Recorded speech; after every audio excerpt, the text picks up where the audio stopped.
So much of early stage company building is energy and momentum. More startups die from lack of energy than lack of money. You die when you stop believing that you could do it. I'm Marco DeMeireles, and this is Undercovered, conversations with founders building things most people haven't heard of yet before anyone else is paying attention. Today we're at I Fiori, one of New York's most beloved Italian restaurants, to enjoy a delicious lunch while talking tech. My first guest is Taylor Offer. He built a $50 million clothing brand over 10 years, sold it, and walked away to start over in AI. He'll tell you it came down to one realization about who actually owns the customer. 22, there were two really good arbitrage distribution channels, and that was Facebook at the time. So I could spend $1 on Facebook and get 5 back. The other distribution channel was Amazon. What I saw happen was they're good, and then eventually they kind of have you by the balls. I realized that I was at the mercy of a distribution channel. I had no control. I don't want to be the company relying on the distribution channel. I want to be the distribution channel. You don't have a co-founder. What made you choose not to have a partner on day one here? Direct previous experience in my last company. The board had me fire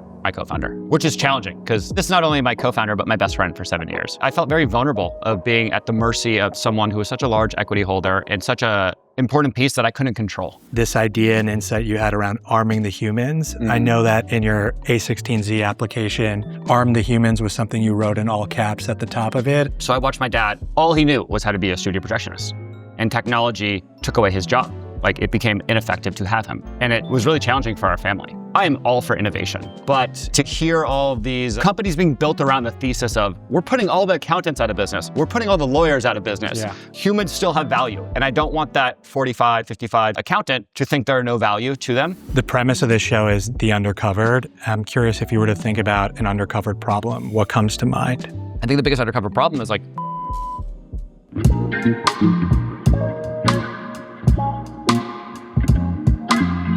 Taylor, thanks for joining me. Thanks for having me. We're going to cover a lot today, from the first company you built to your philosophy on founder decisions to the new company you're building.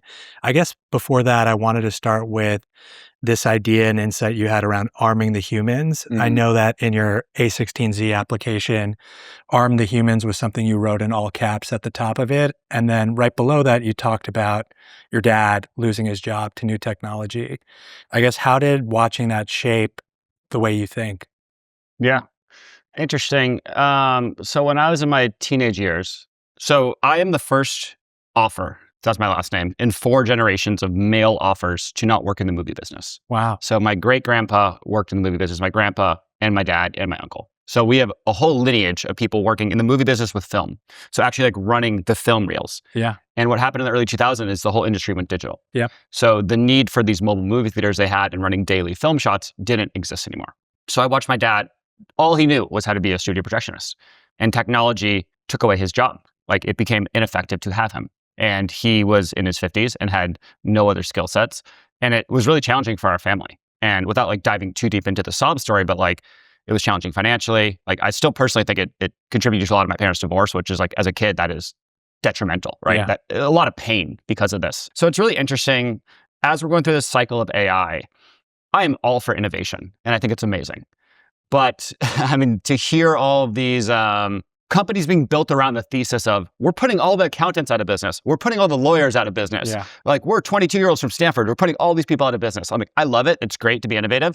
That being said, like, I know what it feels like to be the son of the 45, 55, 60-year-old mom or dad being put out of business. And there is a lot of challenges that come with it. And it's really interesting as you can kind of go through that. I think everyone's gone through like their AI psychosis at some point of like, no jobs will exist. Humans don't need to work anymore. Like, the world's screwed essentially. And I don't believe that. And I think humans have a lot of value. And I think there's so much value, zooming out like capitalism, right? Like, you are getting paid or rewarded for value you bring to society, right? Yeah. So I still think even in an AI world, there's a lot of value humans bring into society that AI can't replace.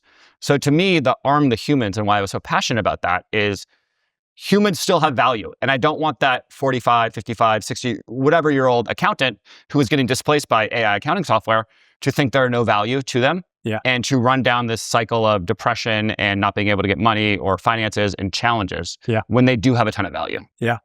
How did you process the pain as a kid? I mean, I think I didn't process a lot of the pain as a kid, but I think that's part of what led me to entrepreneurship is like, I'm never going to be at the mercy of something or someone else. I will never be at the mercy of a job that can one day get taken away from me. Like that Right. scared the out of me. Yeah. And I think that really encouraged me from a young age to be like, I am going to be on the ground floor, starting the companies, doing the things. So whenever the cycles change, whenever the waves change, like I'm first mover and I'm not just getting crashed by a wave that is changing everything. Yeah.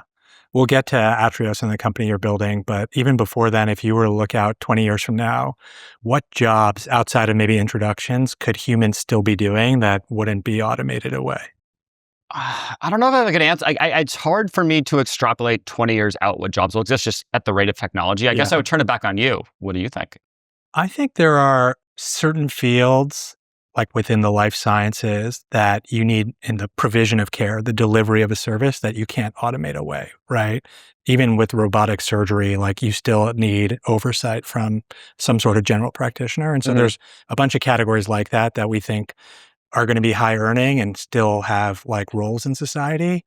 But you're right, it's a hard question. And it's one that we're just starting to think through. Yeah. I also think humans don't always go for the most optimal solution. And I think the perfect example is like, there are Nespresso machines that can make coffee at home for a tenth of the price of a coffee from a coffee shop. Yeah. Just as good, more convenient. Yeah. People still go to the coffee shop and get a $10 coffee made by a human, right? Yeah. So I think there is something that in all the discourse around how amazing AI is and how technology is moving, there's a piece missing in the discourse that humans want to connect to other humans, and we'll pay a premium for that. Yeah. Before we get to Atrios, I want to talk about Feet and building Feet. You've sold more than, is it 50 million of 50 hoodies million online? Yeah. That's pretty amazing. Yeah. And I guess most people would look at that and think of like selling apparel as disconnected from the career you're building now in AI. What is the connection? So it's interesting. I ran Feet for 10 years. And Feet, to me, it was a clothing company at surface layer. Yeah. But the layer behind that is like, I was always obsessed with distribution channels. Yeah. I have a very strong thesis I've had for pretty much my whole life is if you could distribute a product and get feedback on what people like or don't like about the product and adjust with that feedback, like you could build any company. That is like the simplest form to build a company. Reach a lot of people, understand what people want, make things people want, reach a lot of people, right? Yeah. If you could do that, that's great. So I became really obsessed with finding arbitrage in distribution channels. I witnessed this firsthand. My first job after school was at LinkedIn, actually. I was an SDR, making 100 cold calls a day. Yeah. Seeing how hard it was to distribute a product, right? Like, because 10 years ago, the fastest growing tech companies, the way they scaled was hire 22-year-olds fresh out of college and said, make 100 cold calls a day, which sounds like archaic now, but that was the way companies scaled distribution channel. So as I'm having all this trouble trying to make 100 cold calls a day and no one answering, I'm watching this app start called Vine, which was like the TikTok before TikTok. And I was like, oh, this is interesting. Like these people are getting a lot of eyeballs and views. And this was before influencer was a word. Like this was a crazy new idea at the time. Yeah. And I was watching other videos. I saw they all had like the same finishes in their apartment, the same door handles. I was like, my thesis was all these top Viners, Logan Paul, Jake Paul, Amanda Cerny, King Batch, even Justin Bieber, like they all got famous all over the world and then moved into one building at Hollywood to collaborate with each other. So I found the building on Google Earth. I flew from SF to LA, snuck into the building, saw they all live there. And I was like, oh, this is the mecca of distribution, right? This is everything. So I quit my job at LinkedIn at 22. People thought I was crazy. And I was like, I'm moving into this building with all these influencers. Took out all my money, emptied out my 401k. I was like, I'm going to move into this apartment and become friends with these people. Yeah. We started with Feet, the clothing company. We would have all these people wear our product. And we ended up we made a custom pair of socks with Logan where he sold like $500,000 of socks and got 20,000 new customers on our website to our brand, right? And just on that point, what's in it for Logan? Like, what are the economics to Logan? Yeah. For a day one sock deal 10 years ago? So with everyone, almost every one of our deals was a back-end profit split where we would do between 50 and 80% of profits. So that was minus cost, right? So we would lock in a guaranteed CAC of 20 to 50% profit on it. We would make all the product to order. So that's how me as a company with no money was able to, number one, do these deals with no upfront, which was now for anyone, you're going to have to do upfront. Back then, if you had a hustle and you can get to these people, you could do no upfronts. So no upfront, make product to order, I had zero risk. Yeah. And did you choose socks or did he? Socks were the product we were making because it was the easiest thing to make at the time. And the way it started was like, go to TJ Maxx, buy a bunch of white Nike socks, have a heat press that looks like a big panini machine, and you just press designs on, and you can make a custom sock very quickly. So you did that. So we made the socks. We made socks with him. Then we expanded to like hoodies and joggers and all these other things. But that was a distribution channel I rode for like 2 or 3 years into zero, starting a business at 22, to millions of dollars of revenue through this influencer arbitrage channel. Yeah. Then I would say like 2016 to 2022 probably, there were 2 really good arbitrage distribution channels. Yeah. One was Meta, and that was Facebook at the time. The ads were so underpriced because people were not spending there yet. So I could spend $1 on Facebook and get 5 back. And that scaled us into tens of millions of dollars in revenue. So Facebook, I was able to scale. That's Facebook, but not Instagram. Yeah, that was like, it was mostly Facebook ads at the time. And now it's obviously a lot of Instagram. But this distribution channel, and you saw like the D2C darlings that popped up in the 2010s, were able to grow off this arbitrage that existed in the distribution of social media advertising, being the first mover in a new distribution channel. The other distribution channel that helped brands or clothing companies scale that was really interesting was Amazon, because they had millions or hundreds of millions of customers. You could sell on Amazon and be very profitable. Yeah. What I saw happen with both of those distribution channels was they're good, and then eventually like they kind of have you by the balls. Feet as a company essentially existed to pay Facebook every dollar of gross margin we had to get more customers, because Facebook can keep charging more and more and more. Yeah. So that's why after 10 years, I was like, this is trending in the wrong. Like my company exists to pay this distribution channel. Like I don't want to be the company relying on the distribution channel. I want to be the distribution channel. Yeah. So that ROAS when you started was 5 to 1, and then it shrunk to 1 to 1. Is that the right? 0.8 to 1. Like we would be like, we're going to lose a little money on the first order, but we have to get revenue up month over month. So we'll make it back in lifetime value. And once you start playing that game, it gets downhill fast. Did that drive the thinking to sell? Yeah, for sure. I mean, I realized that I was at the mercy of a distribution channel and I had no control. Like my business relied on these channels, right? Yeah. At the same time, it's funny because like, you know, the external versus internal perception. Externally, like I was speaking at all these conferences, I was winning all these awards, and people were like, you're crushing it. And in my mind, I'm like, this is kind of but I'll be on, like, I'll accept the award, thank you. But it's back to like, you shouldn't believe everything you see online. Yeah. But at the same time, I became friends with a lot of similar people like me who had companies that were doing tens or hundreds of millions in revenue.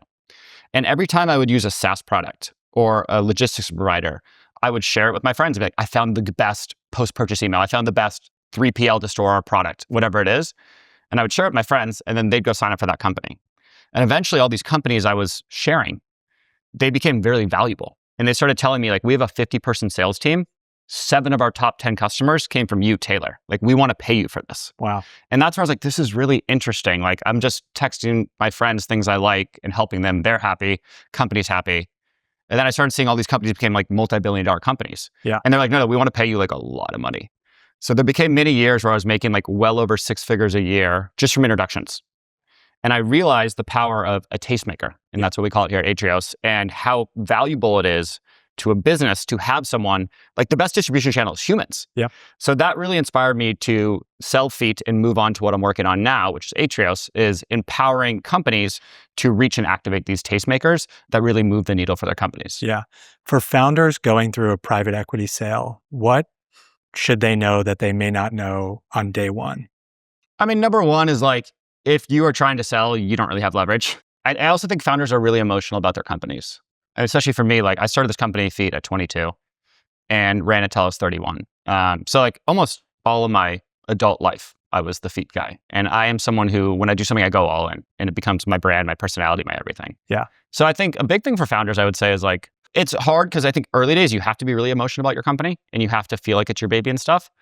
But then you also have to realize like, it's a business transaction, and emotions might cloud your judgment of how you think about things. Yeah. Would you do anything different in the sale process?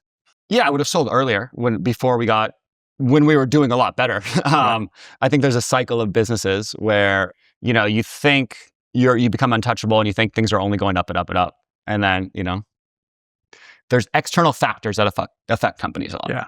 One thing before Atrios that I want to talk about is like failure and reinvention and company and team building. And so I had read in our prep doc that you had been winning all these awards that you talk about, and then you took a trip to Thailand, and then you came back from that trip and fired like some disproportionate amount of your team. What was going on in your mind at the time? What was the realization that you had? Well, I think looking back at my experience, like being in my early 20s and like 22, 23 years old, having a company doing millions in revenue and having like a 10, 15, 20 person team, I think I was lacking a lot of stuff from a personal level that I was trying to make up for in the company, in the team, in terms of like self-worth, happiness, even friends, right? So, and I'm lucky to have very good investors and advisors who I'm pretty hard-headed. They coached me very well over the years into like, do you like this person because they make you feel good, or are they what the business needs? Right. And I think it becomes really hard, especially for younger founders who are not extremely grounded in themselves, who I was not grounded in who I was as a person. It gets conflated very quickly of, do I like this person? Do they make me feel good? Or are they what the business needs? Right. So I think, especially in my early 20s, I optimized a lot too much for people I liked and things that made me happy. And also like things that made me feel good, right? Like hiring an employee just because they went to Harvard or worked at Lululemon or these different things. Like I thought that made me legit, where I realized like I was overcompensating to get someone that didn't move the needle for the business that was needed to be moved. Yeah. So you fired a third of the team, 2/3? I'm not sure the specific thing you're referencing in this moment from the article, but we've done a couple different mass layoffs, which are always challenging. Something that's ingrained in me over the years is like, the business has to come first. It's not about what you want to do. Yeah, thank you. It's about the business coming first. And when you think in that way, business first, me second, essentially, it's usually pretty clear what you need to do, but emotions cloud a lot of that. Yeah. Should we try some of this? Please, yeah. Here. Yes, thank you.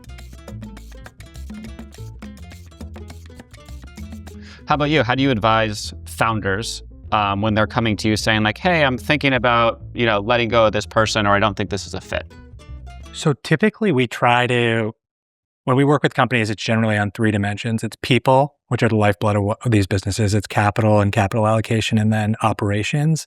And typically we are hiring a third of the C-suite on average across the portfolio directly. This is like at what, Series A, B, C, or? At the Series A, which is 75% of what we've done. And so pre-investment, we build like a 100-day plan with a company, and we'll typically align with them on where there are talent gaps, who's not really the right fit for the next phase of growth, and we'll work with them to replace it. So we're often not surprised. It's often like a core part of our investment thesis in terms of like, we actually need a CRO, our VP of sales isn't growing to that, or we need to build out a RevOps function. That's a huge gap for the business. And so we'll do that with a company. And how do you go through? I think it seems as if, especially people that are there since day one, founders might not be really receptive to, or they might have emotional connections to those people. So what do those conversations look like? Yeah, they're really hard, to your point. And typically, we try to repurpose them if there's a role for them at the company that they may not be in today. But that's a really hard thing to do. And so for us, clarity is kind, and just being upfront and telling them where we see them and really helping them find their next play is typically what we do. And so I think with kindness is the biggest advice we have. I want to talk about why Atrios exists, which you started to get into like the genesis of that story. And I guess in particular, like it starts with this thesis you have that traditional outbound is dead. You mentioned your LinkedIn SDR days. It's funny, and a lot of what we do is enterprise focused. Like BDRs and SDRs are still core part of that motion today. Do you think the SDR role is dead? Objectively, the SDR role is dead because if you look at anyone's LinkedIn, nobody is an SDR anymore. Yeah. It is GTM. It is blank advisor, right? Yeah. So to me, SDR or sales has become a dirty word, which to me is like, it makes me really sad because sales exists to show you how they can create more value than it costs you, right? And capitalism, it's a measuring scale, right? Like if they think that is valid, they will pay you. If not, not. Yeah. So sales became such a far derivative of what it originally was and intended for. It's turned into spam. It's been a negative word. So in terms of where companies are allocating budget for sales, like a lot of companies that would traditionally do what LinkedIn did of hiring an SDR manager and a big human sales team, those channels are not as effective anymore. Do they still exist? Yes. Are there still killer SDRs out there? Yes. But is it a motion that is as predictable and reliable as it was? No. So a lot of these companies are, especially all of these like AI well-funded recently, we work with a lot of companies that are Series A to IPO. And a lot of these companies, like, they're not dying from lack of product market fit. They're not dying from like the value they're sharing. They're dying from getting that first touch. Yeah. Because that first touch has got so much harder.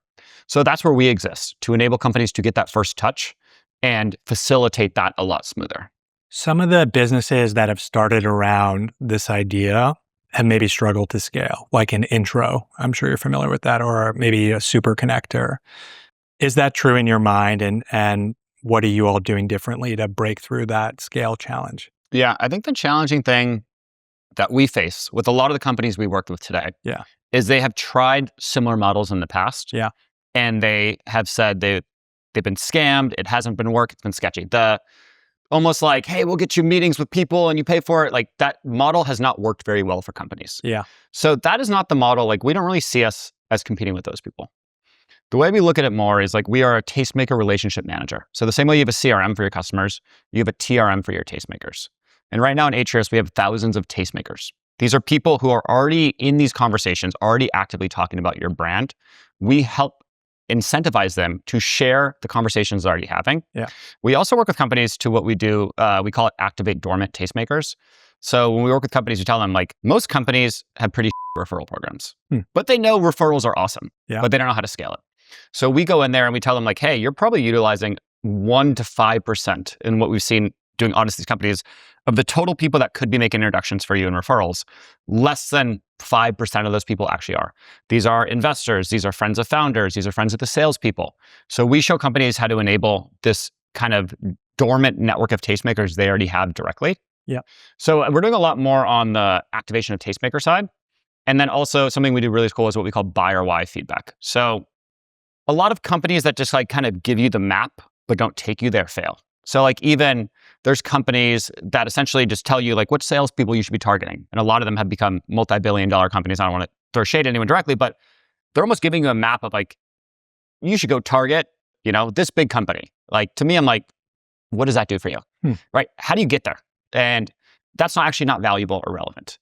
And then when you get there, what do they think about you? And instead of just like shoving sales down their throat. So what we try to do is number one, help them get there. And we do that at scale. The second thing we do is buyer why. So when a lead, so let's just use an easy example. Let's say Brex wants to talk to my friend who just got into YC, right? And they want to be their business bank. There's a dollar amount that meeting is worth to them based off all their economics, based off all of their channels. In this way, this is Brex, this is my friend, this is me, right? So the whole thing we're doing is we're incentivizing the whole chain. So let's just say, easy numbers, Brex will pay $500 to talk to anyone who's in YC, right? For that, this person, Taylor, the tastemaker, will make $200 for connecting my friend. My friend here will get $200 to share their feedback after the call on why they're moving forward with Brex or not. So immediately after the call, we're asking this person, are you going to move forward with Brex? What will make you sign up with them tomorrow? Why or why not? This feedback's extremely valuable because now we go back to that company and say, hey, your offer is not resonating with YC people. Here's what they actually said. They have a way better offer from Mercury. So you better go match that or just don't target YC. So we're being iterative with the process. We're saying, hey, you're talking too much about treasury rates. People actually don't care about treasury rates. They care about this, or this. So getting that feedback and being iterative, and then we are saying, here's who else you should target and here's how you get customers. A lot of companies in the sales space don't actually care about what the company cares about. The company cares about revenue. They need a customer. I am obsessed with revenue and getting them customers. Like I'm in Slack channel, every single meeting we send, I am slacking the company after like, how'd it go? What's happening? What's going on here? Where is it in pipeline? How can we push it through? Like if you're not serving the company what you need, then like it will not work. And I think a lot of these other companies that existed in the sales ecosystem, they're like, look, we showed you who you should target. And it's like, who cares? What does that do? That's long-winded answer of how I see this industry differently. Yeah. And do you think venture capital is the right partner for you? And I ask that because I don't believe you chose to take that path with feet. Why does venture make sense for you today? Why venture makes sense to me is like, this is the future of sales. This is so much bigger than, like, I think a lot of people looking at Atrios from an external perspective might misconstrue it as like, oh, it's a warm introduction platform. Like that is not what this is at all. And that's why when I get grouped into a lot of these conversations, I'm like, this is so far from what we do. Yeah. We're building the world's best distribution channel, right? And like the assets that we're building is, we're building number one, the best way for every company in the world. And we're starting with SaaS because SaaS have really high margin and they're willing to pay a lot. The long tail of this is like taking over all sales and marketing. There's a local dentist in Ohio who spent $500 on a billboard and is getting no one to come into his practice because of that. He would rather pay the mom on the soccer team $100 for every kid from the soccer team she brings in with dental insurance for her teeth whitening. Like, this is just a better way to distribute anything. We're starting with high ticket SaaS because it's huge margin. There's a long tail of this. Like, this is the future of sales and marketing. Yeah. And that's why this is a venture play to me. Yeah. Some iterations of these businesses years ago ran into this challenge where people, like in that soccer mom analogy, the kids were kind of almost forced to show up there and they weren't really high fidelity or likely to convert. How do you deal with that dynamic of like, there's an incentive to force trust in a way that is not really potentially monetizable? So it's really interesting. The way I see this business is there's two things we are doing very well, which will enable us to win. Number one is to reach as many people as possible, to like pour as many potential leads into the funnel. Yeah. So that's important. That's via the mom on the soccer team. That's via influencers with big newsletters. That's via being top of mind for top tastemakers, being in the founder group chats, people are talking about things. As many sources coming in as possible. The second piece, which I think is equally, if not more important, is the filtration. So just because we get someone, how do we actually make sure we're only showing qualified, high fidelity customers on these calendars? Yeah. So we do a lot of that. That's where a lot of the AI tooling comes in to like actually double verify. Number one, they're qualified based off the qualification questions and who the company's looking for in their ICP. Yep. The second thing, we have call recorders in every meeting from Atrios. So we are actually analyzing how the meeting went. We're getting feedback from both sides, from the AE and the sales leads. Yep. So we are getting as much data as possible here to triangulate how valuable the meeting is, what next steps are. We have a lot of kind of checks and balances to be able to take bad actors off, not that we see those anymore. Yep. And the last thing is like, we hold the money. So if somebody comes on as a bad actor, like they're very clearly saying like they have check boxes and verified, I am interested in learning about this product and service. If there's anything that's any red flag in any of those pieces, they don't get paid and the company doesn't get charged. Yeah. So we have the leverage there to negate against potential bad actors. Yeah. On the company building side, so how long are you into this journey with Atrios? I'm about a year in. Nice. And I think in the preparation I was doing for this, you don't have a co-founder, which is different than how you built your first business. What made you choose, not to have a partner on day one here? So a couple of things made me choose to not have a co-founder. Number one was direct previous experience in my last company. So I was on my co-founder for 7 years was awesome. 7 of the 10 years at Feet. When things became challenging, they went through their own life things that were challenging for them, which led to a lot of challenges in our business. And we ended up having somebody who owned a large chunk of equity, who was not involved in the business day to day, who we couldn't Are we talking about divorce or what are life? More mental health issues to the point that they couldn't even show up to the office for multiple weeks on end, right? Which became really challenging and became very negative about the sentiment of the company that became cancerous among the team, which became really challenging to the point that the board had me fire my co-founder, which is challenging because this is someone I was in the weeds with forever. Yeah. And he was like, yeah, I gave everything I could to the point that I can't even go to work or get out of bed. You fired me. And I was like, yeah, objectively, that did happen. I understand why you're angry. Yeah. That being said, at the same time, like I have a board to report to and like there's a fiduciary duty here we have. So that led to a really challenging co-founder breakup, which led to a lot of challenges in the company. And I felt very vulnerable of being at the mercy of someone who was such a large equity holder and such a important piece that I couldn't control. So starting this company I think I was the only person in our A16Z speedrun batch to not have a co-founder. And that was one of the biggest feedback I heard from VCs was like, you need a co-founder. To me, I understand that. I mean, I built a very strong founding team around myself. So like instead of one co-founder, I think I have 5. We have a stacked founding team, which I see as more valuable and less risk. So yeah, I guess I had a challenging experience with the co-founder and I decided to diversify with a founding team versus one direct co-founder. Yeah. I know you asked me about how we advise founders on firing people close to them. How did you go through that process when you had to let go your partner? It's gnarly. And this is not only my co-founder, but my best friend for 7 years. So I talked to like more than my significant other, more than my family. And I could tell they were struggling and going through something really challenging. And at one side you want to be there, but on the other side, it's like, you got to do what you got to do for the business. Yeah. And that's what I had to do for the business. So yeah, I mean, take deep breaths, try to see things clearly and just communicate the message. I guess question back to you. I'm sure you've seen co-founder breakups. How do you advise those, and what advice do you give in those situations? So we've been really fortunate. We've had no co-founder breakups in the portfolio since we've been investing. Every team, to your point, is a team of co-founders, and not by title, by equity ownership.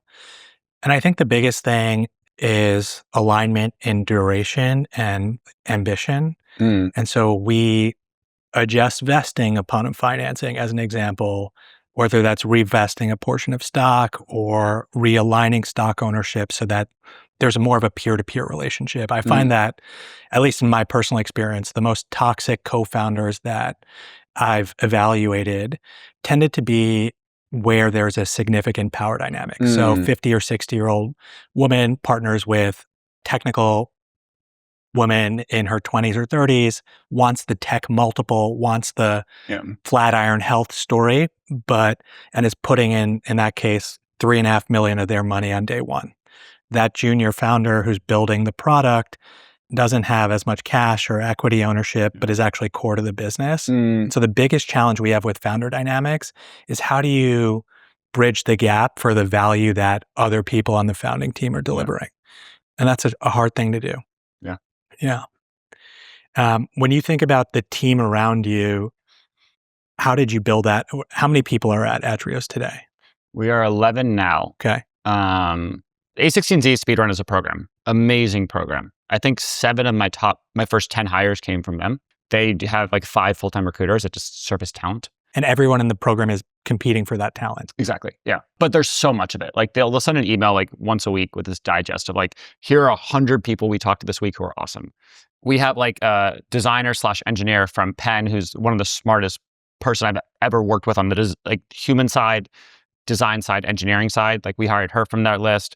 We hired this guy Simon, who was an AI product manager at Google for 4 years at DeepMind, and came join us. And once again, like multi-talented, multi-faceted. So we've hired a very strong team from the Andreessen network off the bat. Yeah. We just brought on Alan, who is our first GTM hire, which is employee number, I think 9 or 10. Who is not a BDR on his LinkedIn. No, he's not a BDR. He's head of GTM. He was running partnerships at Warp, and before that he was at Stripe and Brex. So now we're starting to get like really top talent from a lot of these like fast growing funds. Yeah. Because anyone who's worked in a sales organization or knows how sales works, they know like sales is math. And it's pretty simple math. How much pipeline can you drive in? What % of that can you convert? At what price per conversion? That's your revenue. Yeah. Like, it's simple. The piece in that formula that often breaks is pipeline driven. And the thing that most sales teams struggle with is pipeline driven. So any sales team, a modern sales team that's doing well, a big part of their motion is partnerships/tastemakers, what we're doing here. Yeah. So we're starting to attract a lot of people who are at these, very well-funded startups saying like, I keep telling my team, like, we need to build out this tastemaker thing.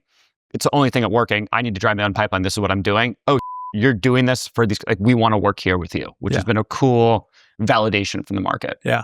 You referenced Brex a fair amount. Have you met Art Levy, my friend at Brex? Yeah, I love Art. Yeah. Art's, I actually played a basketball game with Art in Los Angeles. I used to play with him a lot. He's a scrappy basketball player. Yeah. If you could probably imagine it. And he's a partnerships guy at heart.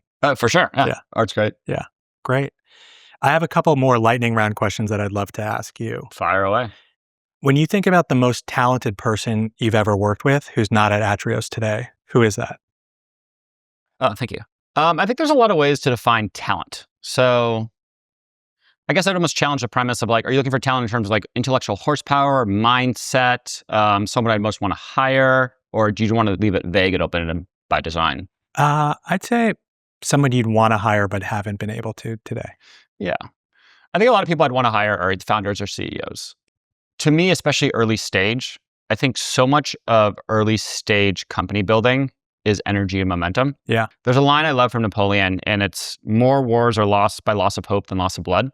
And I think that's very true with startups. More startups die from lack of energy and lack of excitement or motivation, momentum, than lack of money. Like, you die when you stop believing that you could do it. So I think optimizing for early hires, sure, they need to have the technical abilities, right? They need to be good at what they do, but they have to energize you. They have to get you pumped about what you're doing. Yeah.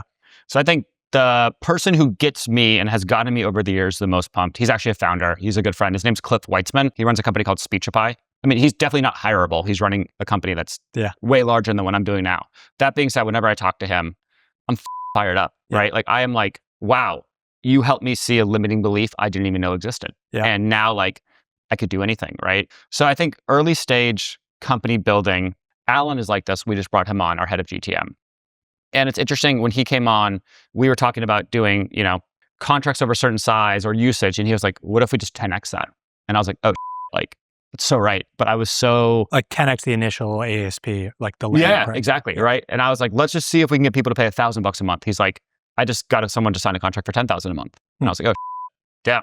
Like, I think oftentimes you want people that can help you push through walls that you didn't even know you had. Yeah. And those people are extremely valuable. Yeah. The premise of this show is the Undercovered. I'm curious if you were to think about an undercovered problem, whether it's related to sales and go-to-market or not, like that you're not working on today within technology, what comes to mind? I mean, it's hard not to pitch my own book here because I am in such founder mode of pitching my book aggressively. Yeah. I think the biggest problem that comes to mind is like, there's a lot of people building brilliant things, really cool things. Yeah. And with AI, it's become really easy to build. Building is fun. You could put on your headphones, you could be up till 4 a.m. coding things, and you could build something really cool. I think the biggest undercover problem is like, how do you sell it, right? And I think a lot of venture dollars have been funneled into extremely technical founders and founding teams. And I talk to them every single day. And I'm getting pitched by them, and we're working with them as clients and customers. Yeah. Where I'm like, they'll show me something, and I'm like, this is really cool. Like, how is it relevant to me at all as a customer? And they don't think about that at all, right? And I think that's the biggest challenge, or the biggest undercovered area is like, bring back the value of distribution and humans and selling and connecting and making sure, like, I mean, it sounds overly simple because YC says all the time, like, make shit people want. Right. And I think like too often people either A, don't make shit people want, or B, are scared to distribute that people want or don't know how to reach them. Yeah. So to me, I'm like, none of this matters, that you could have this, like, the amount of companies I've been pitched that were like, we organize your data in this way, or we do this in your way. I'm like, really cool. How is it framed and relevant to me? Yeah. So I think storytelling, framing, and distribution is extremely undervalued. Yeah. Taylor, tell me about the people who are making 10, 20K plus on your platform today. Yeah. So there's essentially 3 buckets of cohorts that people who are making that kind of money on Atrios right now. And before going in, like, I just want to preface this by saying, like, I am someone who always believes you should have multiple income sources. And one of the first, and why I started my last company, Feet, was Shopify enabled me and a lot of entrepreneurs. And Shopify's whole motto is arm the rebels and enable, entrepreneurs to make money. Yeah. The challenge with starting a Shopify store and making money is you have to build a website, which costs money. You have to buy probably tens of thousands of dollars of inventory and branding. So you're actually like negative 5, 10, 15, 20, 50 grand before even launching anything and knowing if it sells. So you're actually working from -1 to try to get to 0. And that was always my challenge with people that want to start Shopify stores or want to be side entrepreneurs is more often than not, they buy a bunch of inventory that's in their basement and they end up losing money on it. Yeah. So that's a big thing for me at Atrios is like, I want people to make money from day one and never have to invest and lose money.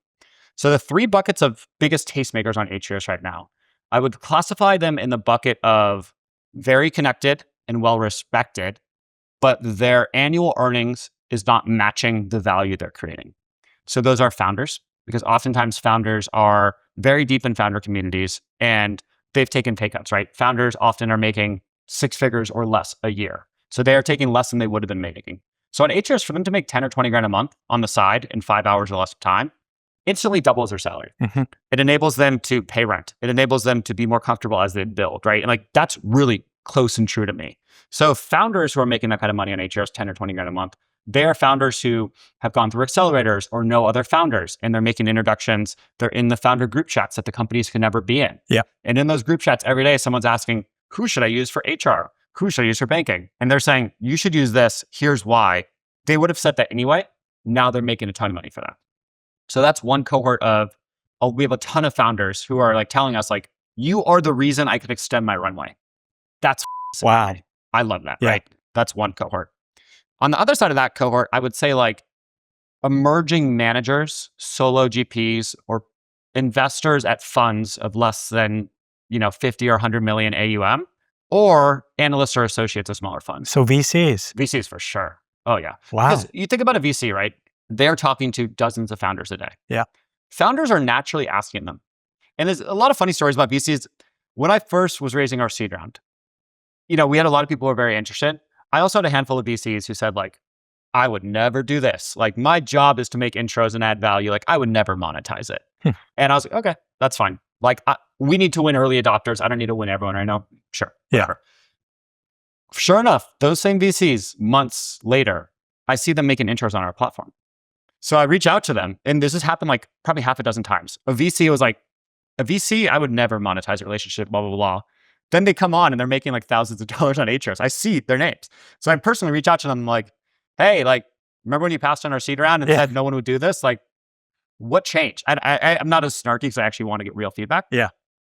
And they're like, yeah, I didn't think I would do it, but I had this founder ask me like, who should I use for payroll? And I was like, well, I would recommend this. And I was like, why wouldn't I send it through Atrios and let the founder get rewarded for taking the call and let the founder see the feedback from everyone else who took the call and get rewarded? And I was like, yeah, why wouldn't you do that? Wow. So now we have a lot of VCs, and there's a lot of VCs on our platform who are making a ton of money. Essentially what they'll do is they'll talk to founders all day, and they'll say like, hey, like the founder will be like, I'm getting ready to sell enterprise. And like, are you SOC 2 compliant? And they say no. They're like, well, you got to do this. Go talk to this. Hey, we're about to invest in you. Like, you shouldn't have all your money in Bank of America. You should be making treasury. You should talk to this bank, right? So that's an amazing funnel. Yep. We're also starting to take over VC perks pages where they could offer perks to their founders through Atrios to be able to get paid to take these meetings, perks founders actually want, which has been a really cool asset. Those are on the individual level of VCs and then founders, I would say. The third thing I would say is like, there's a lot of these like influencers / master networkers who have newsletters, who are at all these events. They're already so deep in the mix. They already run communities. They already run newsletters. Like for them, someone with a newsletter, like they're not getting a lot to sponsor their newsletter. Through Atrios, they're like, hey, if you want to talk to these companies, you can get rewarded. And here are the companies. If you're interested, they'll do a newsletter post and get like 10, 20. We've seen even like 50 grand someone's made just from putting us in a newsletter, right? So like there's a ton of value to anyone with distribution. And back to like our goal is to find all these people that have distribution in these paths that are untraditional that most companies can't access, and then have the best filtration on it, and then give companies the best meeting. Yeah. Has there been a company that's been unsuccessful on Atrios? I would say the companies that are unsuccessful are the ones who don't buy into the model or are very strict on what they want. So we've had companies come on our platform and they were like, we only want to talk to companies who are Series B, who have more than $100 million in revenue, who have started their compliance process but haven't finished it yet, who are at this stage with this unique thing. And I'm like, that's just becoming very tight, right? Yeah. Like you're becoming very targeted. Or they'll be like, oh yeah, we want to work with you, but we only want to work with like Fortune 100 companies. And I'm like, cool, but like you got to widen this up a little bit. So I'd say companies that have too niche ICPs in this moment are challenging for us. I think it's also like companies, it's hard for them to comprehend what we're doing here. And I think any new business model there's an adoption curve to it. Yep. And the best example I have here is when I started Feet in 2015, we were scaling really well with influencers. We had so many reps from Facebook reach out to us saying, please advertise on Facebook. Please advertise on Facebook. And at the time, I ignored all those emails. I was like, I'm not advertising on Facebook. Like, that's where my friends are. Like, no one will ever advertise on Facebook. Like, that makes no sense. And then they would offer us ad credits, like 20K, 30K. I think we got up to 100K in Facebook ad credits. And I was like, fine, I got free ad credits. I'll try it. Why not?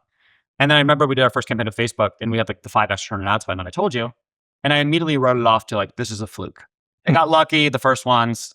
This is not scalable. We're going to keep advertising in magazines and billboards because that works, right? So it takes some time for people to adopt to this actually working. Yeah. That is some of the pushback we're seeing with companies right now is they're like, yeah, we got customers and it's converting better than any other channel, but like no one's going to get fired for spending $1 million on LinkedIn ads. People would get fired for spending $1 million on a new distribution channel. Yeah. It doesn't work proven yet. So we're at this point where it's like, keep on proving the value. Like, and it drives me crazy sometimes. So I'll put us black and white versus other things. And I'll be like, hey guys, like you guys spent $500K on these billboards. How many customers came from that? You guys spent $5K with us. You got 3 customers. Right. What's like, you guys sponsored this dinner for 10 grand. How many meetings did you get? How many customers from those 10 people at the dinner? You guys got 10 meetings with us for 5 grand. You got 4 customers. Like, why are you allocating budget here versus here? But I think it's just part of the adoption curve. Yeah. Do you take on competitive offerings? So I saw a deal on there last night when I logged on. Would you feature rippling right next to it? Yeah, I think the idea here is like, I want to create a free marketplace. And I want a tastemaker like yourself, right, to come on and have the option of choosing to recommend deal or choosing to recommend rippling, right? I don't want to pick winners. That being said, we're starting to get data on what people are seeing and the buyer why feedback, right? So we are building a robust marketplace to say, like, either it's coming through a tastemaker recommended, like you, who have an affinity towards deal or this. We're also going to have all the data there and say, hey, Joe, Mr. YC company is about to take a call with rippling our deal. 14 other YC companies took meetings with Deal and said it was awesome, and they actually became customers for these reasons. Companies took meetings with Rippling and they said that are similar to yours and said they lack integrations for crypto or whatever it is, right? So we recommend with our AI that you should, based off your company profile, that you should look at Deal. Yeah. Right. So to me, I believe in a free market and I believe in the best product winning. Question back to you. What's your hottest take that you're seeing? That's such a broad question. By design. I spend a lot of my time in defense. And I think the hottest take is there's a perception that defense investing is in a bubble, but I've never seen $1 trillion budget that grows at 2.5 times GDP. And every year there are new line items being added that actually create new spend for software products, specifically agentic products. And there are now new ways to capture it. And so I think like the biggest investments in our fund are actually defense companies, and they're going to be a disproportionate amount of the fund. And that's a little bit not consensus because people feel like it's really crowded in a bubble. Yeah, interesting. At what point did you start doing defense investing? Because I saw you did some consumer stuff before. Yeah, I was a partner at the Turnin Group. So I worked with Peter Turnin, who is a movie maker at his roots. And you're right. Part of the pushback I get is like, what does a partner from a consumer fund know about defense? But when I started in the business, like in 2010s, there were no young people who wanted to cover what was called government IT. So I was like staffed with it. And I just learned a lot about the space then and kept those relationships. And now some of those businesses throw off 300, 400 million of net income and are really big. And so when we launched our fund, many of those executives were day one investors in Ansa. And so we start building themes around them as areas to invest because we know where their budgets are going and all of that. And so, yeah, we, I don't have the natural background for it, but it's been like the biggest driver of performance for our funds. In terms of venture being kind of like in cyclical and cycles, like what kind of cycle do you think we're in right now? I think we are in the scariest cycle I've ever seen, where the large cap funds continue to get larger at a rate that is alarming. As an example, the number one business that I was excited about to start the year came out of the gates. They were only selling for 6 months, but crossed 30 million of ARR, and they raised a $52 million A. If we're a $250 million fund, how are we leading a $52 million Series A? And so the entire nature of our business is changing faster than I ever imagined. What is your best advice for founders who have raised a seed round or put together a seed and are thinking about Series A? If you just had to give them universal advice of what they should be thinking going into their A. Have you ever seen a hypothesis document? I will send it to you after. Yes. Basically, it's a framework for saying, here's how I plan to spend my seed and what experiments I'm running and what I'm going to test. And if I find these things to be true, then it makes sense to raise an A. There's not enough alignment with the seed investors because the seed model is inherently passive, inherently spread too thin to be effective from the majority of seed funds. And so when I meet seed investors, they often don't even know what's happening a lot of the times with specific companies I care about. So I think the number one advice that I would give is like drive alignment on day one with your seed partners in writing. Like, what are you going to test? What are the expectations of those tests? And how will you know to size up those tests with a true A? That's an interesting way to look at it. And then you would present that as you're kind of going on your roadshow for Series A of saying, here's what we tested, here's what we see, here's what we're raising. Yeah, I think you nail it. Right. I think if people are like, here's what we thought we would do, here's what we actually learned, here's how we evolved, like, it's a really good story. Cool. Are you thinking about your A? Thinking about A.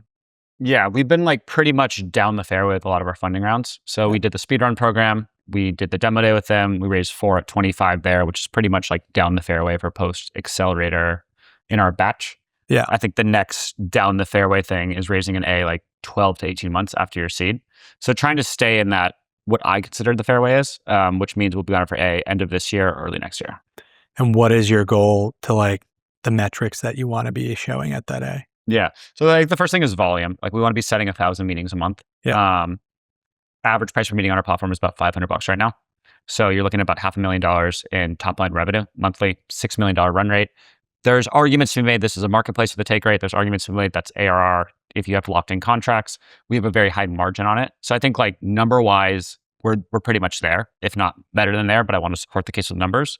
I think the big thing that I am thinking about is like, how do I get the right narrative and story in place, right? Because I don't want to be viewed as a warm introduction platform. Yeah. There's a graveyard of these companies. I want to be viewed as this new distribution channel, the data we're getting and what we're doing. So the numbers are there for what we need. We have an amazing amount of enterprise customers that we work with. I want to figure out what the correct narrative is and to find people that align with that narrative. And to be honest, find the right partner to help me scale that narrative and shape that narrative. Yeah. From the firms you've met in the ecosystem, who do you think that is? So we were really active with our seed. Andreessen in the speedrun program does a really good job of like post demo day. We had 200 or 300 investors hit us up inbound. Wow. Which is awesome. Like you get on stage, you talk to 1,000 investors. They have this whole portal and like literally like emails just like, I want to talk to you, I want to talk to you, I want to talk to you. So like for 3 weeks post demo day, I did like 10 meetings a day, 20-minute meetings with the VCs, which was amazing because it shifted the power in my hands, which I think is awesome, right? Like I have leverage. I have a lot of potential VCs I'm talking to. Yeah. So I talked to a lot of companies then. A lot of those were multi-stage who are like, yeah, like we didn't end up choosing them to do our A. We didn't have them do our seed. We were advised against doing multi-stage at seed because it's a negative signal if they don't do your A. So I developed a lot of the relationships with multi-stage large funds. Yeah. There's some more niche funds I like. To me, it's actually less about the fund. And I'm not really chasing brand name. I'm chasing a partner who, back to the energy thing, right? I sit across from them and they're like, I get it. This is cool. Yeah. Here's how we do this. And I want someone who could energize me and help me continue to grow and build that. Yeah. Who are your closest advisors? In fundraising specifically or in, okay. Like who do you turn to? I have a couple of friends who I'd say are like Series B to IPO companies who I ask a lot of questions and I work very closely with. The A16Z team is also awesome. Like the speedrun team is very supportive. Who runs that today? Andrew Chen runs the program. Okay. There's a guy named Andrew Lee who is also a very powerful Josh Liu. Like there's a lot of these investors. They have a pretty large investing team who has been at a lot of these different funds. Like they know everyone in the ecosystem, but they're also like, here's what they're actually thinking. Like if you say this, they're going to think this. Like if they ask you this, they're not really asking you this. They're asking you that, right? So and their accelerator deal is 5 on 25? No, the standard deal is like 5 on a 5 million cap, or at least the standard at the time I was doing it. I'm not sure if things have changed. So 500K on a 5 million cap. Yep. And then 500K uncapped at your next round. Cool. So $1 million in total. Seems pretty good. Yeah. And it's not only that, like we went from, being an idea of a company to raising at a $25 million valuation 12 weeks later. Yeah. It's like, that's the value of the program. Yeah. Well, you have a great network, so I'm not sure this offer will be helpful, but if there's anyone that I can ever introduce you to, I'm happy to do it. Yeah. I guess last question for you is like, I think we talked about this a little bit. Like, what is the goal with this show? It's to bring to life undercovered people and undercovered stories. And so I just find that so much of the podcast content are people on the circuit that aren't actually that are making the rounds, right? A CEO that has some sort of agenda or a VC that's like, oh, we're about to fundraise and we'll go do their spiel.